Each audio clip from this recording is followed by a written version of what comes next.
le continent africain est délimité au nord par le continent européen qui est de culture judéo-chrétienne et au nord-est par la péninsule arabique, comme vous le savez, de culture musulmane. De ce fait, aujourd'hui, les deux religions dominantes en Afrique sont le christianisme et l'islam. Mais c'est peut-être la proximité géographique qui a permis cela.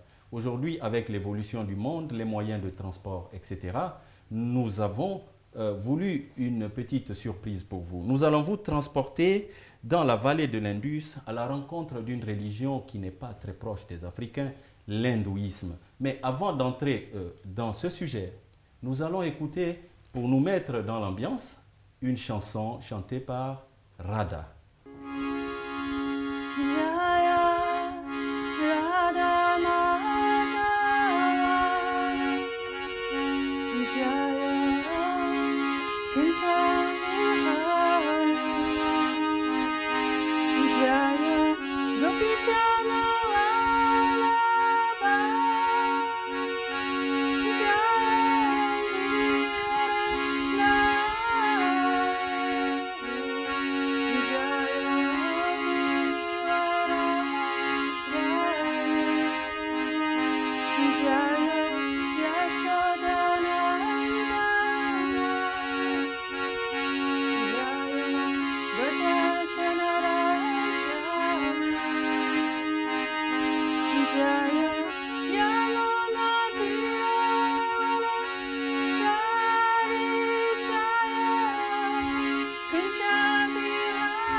Thank you very much, Radha, for this very relaxing and very nice song.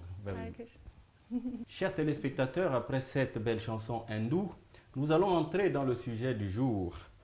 C'est qu'est-ce que c'est que l'hindouisme et quelles leçons peut-on en tirer de ses enseignements pour les peuples africains et même pour les États africains, nous le verrons au cours de cette émission. Pour traiter ce sujet, nous avons avec nous M. Nitai, qui est le président du temple Radha Krishna de Paris et qui est actuellement, avec d'autres temples hindous, en train de former la Fédération des temples hindous de France. Monsieur Nitai, bonjour. Nous allons commencer par la première question. Qu'est-ce que c'est l'hindouisme? Alors, bon, les hindous eux-mêmes ne sont pas tous d'accord sur la définition de l'hindouisme, mais c'est une des plus anciennes religions du monde, puisqu'elle date des Védas, les textes anciens de l'Inde qui ont quelques milliers d'années, 5000 ans à peu près, selon certains, 3000 ans selon d'autres. Disons que l'hindouisme a été, surtout la notion, le terme hindou a été apporté par les musulmans qui ont, si vous voulez, décrété qu'à partir du fleuve Indus, tous les gens qui vivaient au sud du fleuve Indus étaient des Sindhus, des hindous. Il y a à peu près 1000 ans, quoi. Mais avant, les musulmans, l'islam n'existait pas encore. Il y a 1000 ans. Ah, il y a 1000 ans. Oui. Mais c'est pour cela que je vous dis que c'est récent. D'accord. Une dénomination assez récente. Avant, on parlait plutôt de culture védique ou de culture brahmanique. Voilà. Brahmanique. La culture des hindous, c'est la culture védique. Très bien. Donc, il y a autre chose à rajouter? Non, c'est juste que la culture védique a à peu près 5000 ans, quoi, en gros. 5000 ans. Voilà. C'est énorme. Quand on parle aujourd'hui de l'hindouisme, on a toujours tendance à l'associer à l'Inde, hein, le sous-continent indien, comme on le dit. Quelle est aujourd'hui la situation religieuse dans ce pays, ce grand pays d'ailleurs, très grand pays? Alors l'hindouisme est effectivement majoritaire. À peu près 80% des habitants de l'Inde, qui sont 1,3 milliard, à peu près 70-80% sont hindous. Ouais. Alors, il y a d'autres religions? Oui, l'islam est assez puissant en Inde. Hein. Il y a plusieurs millions, dizaines de millions de... Vous avez des je crois 150 millions, j'ai fait mes recherches aussi. Exactement. Oui. De musulmans. Oui. Soit à peu près 13% de la population. Voilà, les chrétiens sont aussi présents. Le sikhisme aussi, qui est un mélange, si vous voulez, d'hindouisme et d'islam. Oui, les sikhs. Voilà. Et il y a aussi les jains, je crois. Et les bouddhistes. Les bouddhistes, oui, voilà. Les bouddhistes. Et d'ailleurs, je pense que le bouddhisme est en train de monter un peu en Inde. Bon, c'est très relatif, ça reste très faible en effectif. Oui, le bouddhisme et l'hindouisme ont des racines communes. Les Védas sont des textes qui ont été aussi fondateurs dans le bouddhisme. Et il y a une religion qu'on trouve qu'en Inde, je crois, les Jains, hein, les Jains. Oui, c'est ça. Le jainisme. Ouais. Oui. Et qui habitent le Maharashtra. C'est ça. Et qui respectent toute forme de vie, même les insectes. Ils ne mangent pas, ils sont végétariens complètement. Et ils se mettent un voile devant la bouche pour ne pas avaler d'insectes. Ah ben dis donc. Oui. C'est le respect de la vie maximum. Ah ben ça, alors. Tout à l'heure, vous aviez dit qu'il y avait 80% de la population indienne qui pratique l'hindouisme. Je me pose une question. Qu'est-ce qui fait qu'après, et même le mot hindou, vous avez dit il aurait été attribué par les musulmans. Qu'est-ce qui fait qu'après plusieurs siècles, presque même millénaires, puisque le christianisme a 2000 ans, plusieurs tentatives de christianisation et d'islamisation de l'Inde, cette religion subsiste? Quel est le secret? Parce que c'est une des religions les plus anciennes de la planète. On parle de religion primordiale, et en cela d'ailleurs je crois qu'il y a beaucoup de points communs avec l'Afrique. Oui. Religion primordiale dans le sens que, si vous voulez, en Inde on accorde beaucoup d'importance à la nature, à respecter les éléments, respecter la pluie, le soleil, et puis qu'on personnalise aussi tout cela, vous voyez. Le soleil a un nom, il est considéré comme une personne, on le vénère, et donc dans toutes les traditions hindoues, on retrouve quelque chose de cette religion primordiale, si vous voulez, oui, commune à l'humanité.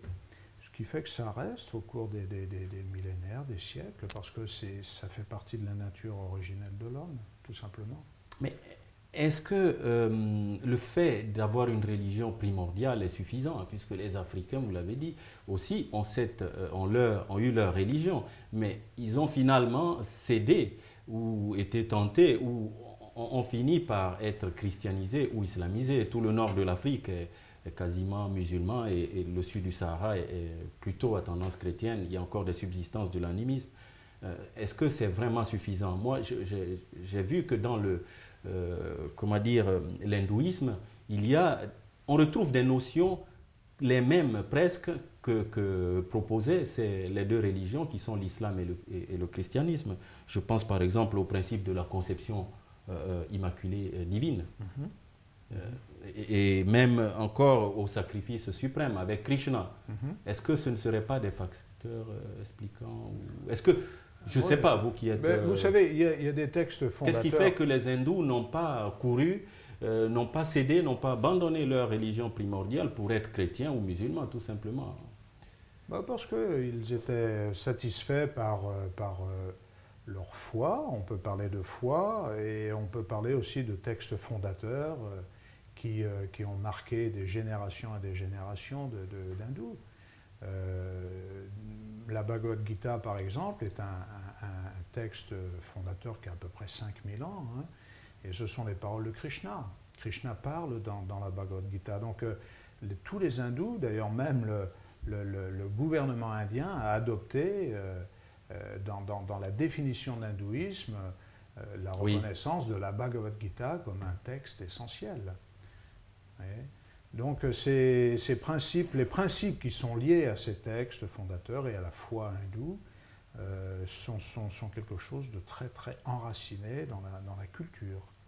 Et pourquoi a-t-on l'habitude de dire que l'hindouisme est une religion polythéiste, argument qui est d'ailleurs utilisé pour les religions africaines? Qu'est-ce qui fait est-ce que c'est votre vision, vous, en tant que... Non, pas du tout. Non, ça vient d'un passé, d'une explication, si vous voulez, des colonisateurs, parce que l'Inde a été colonisée par les Anglais, oui. qui ont voulu faire croire au polythéisme pour asseoir le monothéisme, le soi-disant monothéisme catholique, si vous voulez. Et donc, bon, quand on parle d'hindouisme, on ferait mieux de parler d'un monothéisme à caractère multiforme. Qu'est-ce que ça veut dire? Eh bien que Dieu peut se révéler, il est un, mais il peut se révéler de plein de façons. Donnez-nous des exemples. Il peut se révéler... On parle d'avatar même, je crois. Voilà, tout à fait. Oui. Bon, déjà, pour la plupart des hindous, Dieu se révèle à travers la nature. Pourquoi on vénère les éléments de la nature, le soleil, l'eau, le Gange, par exemple? Parce que, voilà, ils apportent la vie. Donc, on les vénère, on voit Dieu à travers ces éléments de la nature. Et sinon, Dieu se manifeste, vous avez parlé d'avatar, il se manifeste régulièrement en venant dans ce monde pour aider l'humain à s'approcher de lui, voilà, en gros.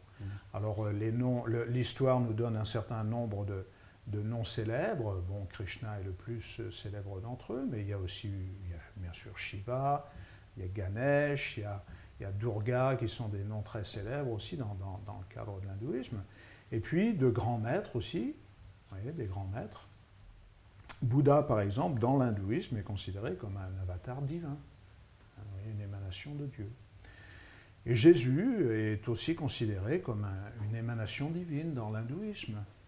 Alors, si vous voulez, c'est important de comprendre que, pour définir le côté multiforme, que l'expression divine se répand de beaucoup de façons, selon l'adorateur. Si vous voulez, certains adorateurs vont vouloir adorer Dieu de cette façon ou de cette autre façon, et en même temps, Dieu se révèle sous différentes formes, de la même façon qu'un acteur au théâtre peut prendre différents rôles. Ce que vous dites éveille ma curiosité, cette capacité à tolérer, à accepter la possibilité pour Dieu de se révéler aux hommes, finalement c'est un facteur de paix. Comment est-ce que le gouvernement indien prend en compte cet aspect religieux ou cette diversité religieuse en Inde? Alors, Bien que dans l'hindouisme, vous parlez d'une diversité. L'Inde, c'est un pays spécial. Oui. C'est la plus grande démocratie du monde. 1,3 milliard 300 millions d'habitants déjà, ouais. Pays démocratique. Fédéral aussi. Oui, fédéral. Donc rien que ça ne laisse pas indifférent. Et ils s'en sortent. Ils sont en train de devenir une des puissances mondiales, voyez, avec leur économie.